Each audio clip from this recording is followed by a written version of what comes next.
तो दोस्तों आज हम फिर से आपके लिए लेकर आए हैं देश दुनिया की सभी ताज़ा बड़ी खबरें। फटाफट एक एक कर विस्तार से आज आपको बताएंगे, तो वीडियो को अंत तक जरूर देखें। दोस्तों वीडियो बनाने में हमें काफ़ी मेहनत लगी है, तो वीडियो को दिल से लाइक कर दीजिए। दोस्तों पहली खबर में आपको बता दें कि अयोध्या में राम मंदिर बनने से पहले बना सीएम योगी आदित्यनाथ का मंदिर, रोज होती है पूजा। वहीं आपको बताएंगे दोस्तों की बौद्धों के हमले के बाद म्यांमार से फिर भाग रहे हैं रोहिंग्या मुसलमान, बांग्लादेश ने शरण देने का किया ऐलान। वहीं आपको बताएंगे दोस्तों की यूपी असेंबली सेशन से पहले सपा का पैदल मार्च, पुलिस ने रोका तो धरने पर बैठ गए अखिलेश यादव। वहीं आपको बताएंगे दोस्तों कि सुप्रीम कोर्ट से कश्मीरी पंडितों को लगा बड़ा झटका। कश्मीरी पंडितों के पलायन और हत्या की जुड़ी याचिकाओं पर सुप्रीम कोर्ट ने सुनवाई करने से किया इनकार।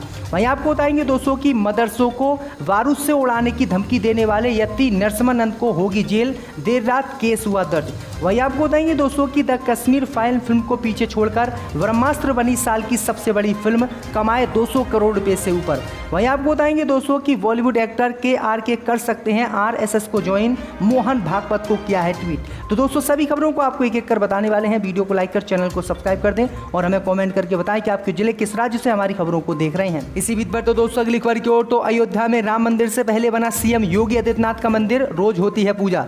जय दोस्तों आपको बता दें कि अयोध्या में राम मंदिर बनने से पहले ही योगी के एक समर्थक ने उनका मंदिर बनवा दिया है। दरअसल आपको बता दें कि यूपी के युवा सीएम योगी आदित्यनाथ के फैन हैं। इनमें से ही एक उनका ऐसा फैन है जिसने मुख्यमंत्री योगी आदित्यनाथ को भगवान का दर्जा दिया और राम मंदिर बनने से पहले ही उनका मंदिर बनवा दिया। दरअसल आपको बता दें कि अब रोज उसकी पूजा अर्चना ये व्यक्ति करता है। ये व्यक्ति खुद को सीएम योगी का प्रचारक और फैन बताते हुए उनके लिए गाने लिखता है और गाना भी गाता है। अयोध्या में भगवान राम के मंदिर का निर्माण पूरा होने से पहले योगी का मंदिर बन चुका है। वहीं मंदिर में स्थापित उनकी प्रतिमा की रोजाना आरती की जाती है। योगी के फैन प्रभाकर मौर्य ने मीडिया से बातचीत करते हुए बताया है कि उन्होंने एक प्रण किया था कि अयोध्या में जो भगवान राम का मंदिर बनवाएगा वह उसका मंदिर खुद बनवाएंगे। इसलिए अयोध्या में योगी आदित्यनाथ ने मंदिर राम का बनवाया, इसलिए मैंने खुद उनके मंदिर का निर्माण कराया है। ये मंदिर जिले के मसौदा ब्लॉक में स्थित मौर्य का पुरवा में है। तो ये बड़ी अपडेट आ रही दोस्तों। इसी बीच पर तो दोस्तों अगली खबर की ओर, तो बौद्धों के हमले के बाद म्यांमार से भाग रहे हैं रोहिंग्या मुसलमान, बांग्लादेश की सीमा पर बड़ा तनाव। जब दोस्तों आपको बता दें कि म्यांमार से एक बार फिर से रोहिंग्या मुसलमानों का पलायन शुरू हो गया है और रोहिंग्या मुसलमान म्यांमार को छोड़कर भारत और बांग्लादेश में शरण लेने के लिए मजबूर एक बार फिर से हो गए हैं। दरअसल आपको बता दें कि भारत में भी कई रोहिंग्या मुसलमानों की एंट्री शुरू हो गई है। रिपोर्ट के मुताबिक मिजोरम की सीमा के स्थित जिला लगवंग ताई में रोहिंग्या मुसलमान पहुंचे हैं और कई परिवार नफ नदी को पार करके हाल के हफ्तों में बांग्लादेश की सीमा में भी प्रवेश किए हुए हैं। दरअसल आपको बता दें कि सीमा पार से आने वाले रोहिंग्या मुसलमानों का कहना है कि सेना और स्थानीय बौद्धों ने हम पर हमला किया और हमें माउंगड़ा जाने और देश से भागने के लिए कहा। हम जान जाने के डर से तुरंत वहां से भागे हैं।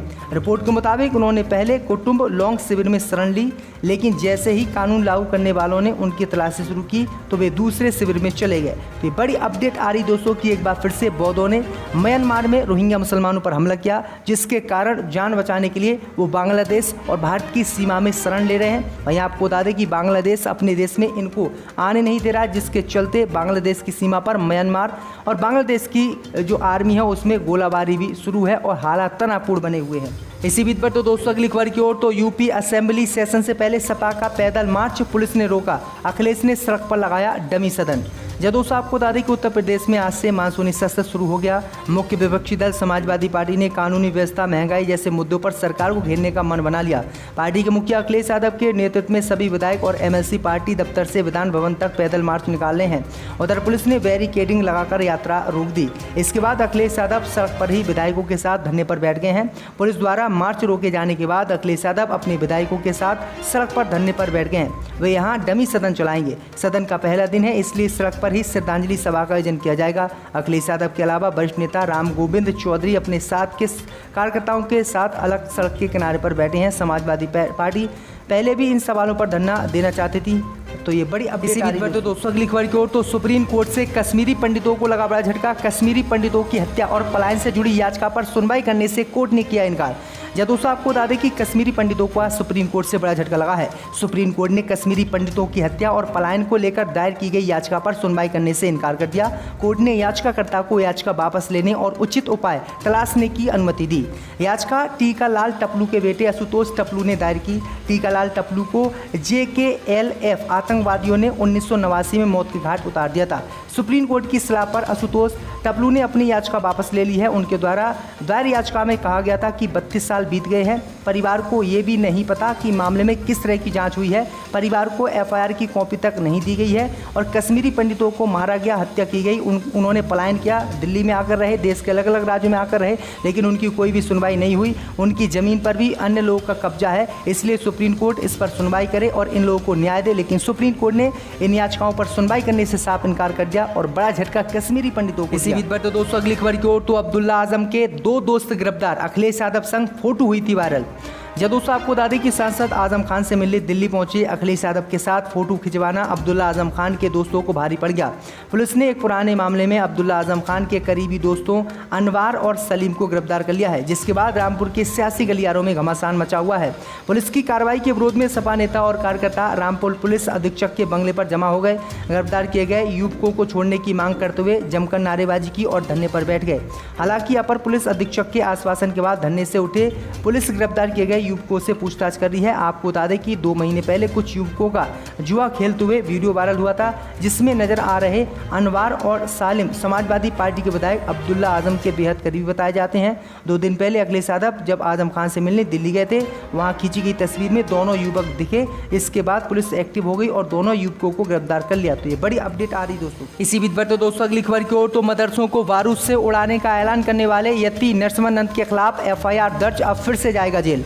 यह दोस्तों आपको बता दें कि जूना अखाड़े के महामंडलेश्वर स्वामी नरसिम्हानंद ने रविवार को अलीगढ़ में एएमयू और मदरसों के बारे में आपत्तिजनक बयान दिया था। उनका वीडियो सोशल मीडिया पर आग की तरह वायरल हो गया था। उन्होंने कहा था कि अलीगढ़ मुस्लिम यूनिवर्सिटी और जो देश के मदरसे हैं उनको बारूद से उड़ा देना चाहिए और मदरसे नाम की कोई चीज़ देश में होना ही नहीं चाहिए, और जो बच्चे इनमें पढ़ रहे हैं उनको गिरफ्तार करके शिविरों में रखा जाना चाहिए, और क्योंकि वो आतंकवादियों की तरह काम करते हैं। वहीं आपको बता दें कि उनके इसी विवादित बोल के बाद अब उनके खिलाफ एफआईआर दर्ज की गई है। ये एफआईआर अलीगढ़ में दर्ज की गई है और जल्दी इनकी गिरफ्तारी होगी। दरअसल आपको बता दें कि इससे पहले धर्म संसद में इन्होंने विवादित बयान दिए थे मुसलमानों के खिलाफ, जिसके बाद लगभग 3-4 महीने ये जेल की हवा भी खाकर आए थे, लेकिन फिर भी इन्होंने मुसलमानों के खिलाफ विवादित बयान अब फिर दिया है और अब इनके ऊपर फिर एफआईआर दर्ज हुई है। इसी बीच बढ़ते दोस्तों अगली खबर की ओर, तो द कश्मीर फाइल को पीछे छोड़ ब्रह्मास्त्र बनी साल की सबसे बड़ी फिल्म। जब दोस्तों आपको बता दें कि आलिया भट्ट और रणबीर कपूर की फिल्म ब्रह्मास्त्र ने लगातार दूसरे रविवार को भी बॉक्स ऑफिस पर अपनी दौड़ जारी रखी। ब्रह्मास्त्र ने अपने दूसरे रविवार 17 करोड़ से ज़्यादा का बिजनेस किया। रविवार को हुए बॉक्स ऑफिस कलेक्शन शनिवार के मुकाबले बेहतर था। आपको बता दें कि मीडिया रिपोर्ट के माने तो आयान मुखर्जी की इस फिल्म ने अब तक वर्ल्ड वाइड 350 करोड़ की कमाई कर ली है और इस record breaking box office collection के साथ ब्रह्मास्त्र ने विवेक अग्निहोत्री की कश्मीर फाइल फिल्म को पीछे छोड़ दिया है। कहा जा रहा है कि ब्रह्मास्त्र बॉलीवुड के लिए अच्छे दिन लेकर आई। महज 10 दिनों में इस फिल्म ने इंडियन मार्केट में 213 करोड़ का बिजनेस किया। 2022 में अब तक केवल एक बॉलीवुड फिल्म ने 200 करोड़ क्लब पार किया था और वो फिल्म थी विवेक अग्निहोत्री की द कश्मीर फाइल। तो ये बड़ी अपडेट। इसी बीच पर तो दोस्तों अगली खबर की ओर, तो KRK कर सकते हैं RSS ज्वाइन, मोहन भागवत को किया ट्वीट। जी दोस्तों आपको बता दें कि अक्सर अपने बयानों को लेकर चर्चा में रहने वाले फिल्म समीक्षक कमाल आर खान उर्फ KRK राष्ट्रीय स्वयंसेवक संघ यानी RSS की सदस्यता ले सकते हैं। दरअसल आपको बता दें कि KRK ने एक ट्वीट कर इसके संकेत दिए हैं। अपने ताज़ा ट्वीट में KRK ने लिखा कि माननीय डॉक्टर मोहन भागवत जी, अगर RSS को मेरी ज़रूरत है तो मैं RSS ज्वाइन करने के लिए तैयार हूँ। KRK ने अपने इस ट्वीट में महाराष्ट्र के मुख्यमंत्री देवेंद्र फडणवीस को भी टैग किया है। इससे पहले हाल ही में अपने एक ट्वीट में KRK ने राजनीति में आने की बात कही थी। उन्होंने लिखा कि मैं जल्द ही एक राजनीतिक पार्टी ज्वाइन करने की सोच रहा हूँ, क्योंकि देश में सुरक्षित रहने के लिए नेता होना जरूरी है, अभिनेता नहीं। कमाल आर खान ने जेल से बाहर आकर किए एक ट्वीट में मशहूर अभिनेता और राजनेता शत्रुघ्न सिन्हा को समर्थन देने के लिए धन्यवाद दिया था। इसी बीच बढ़ते दोस्तों अगली खबर की ओर, तो भारत जोड़ो यात्रा के दौरान राहुल गांधी ने आज 12वें दिन मछुआरों से की मुलाकात। जब दोस्तों आपको बता दें कि आज से राहुल गांधी ने भारत जोड़ो यात्रा के 12वें दिन की शुरुआत कर दी। उन्होंने यात्रा की शुरुआत में सबसे पहले बडकल समुद्र तट पर मछुआरे समुदाय से बातचीत की। राहुल ने समुद्री मछुआरों से कई मुद्दों पर बात की, जिसमें सब्सिडी में कटौती, डीजल पेट्रोल के बढ़ते दाम का नाम शामिल है।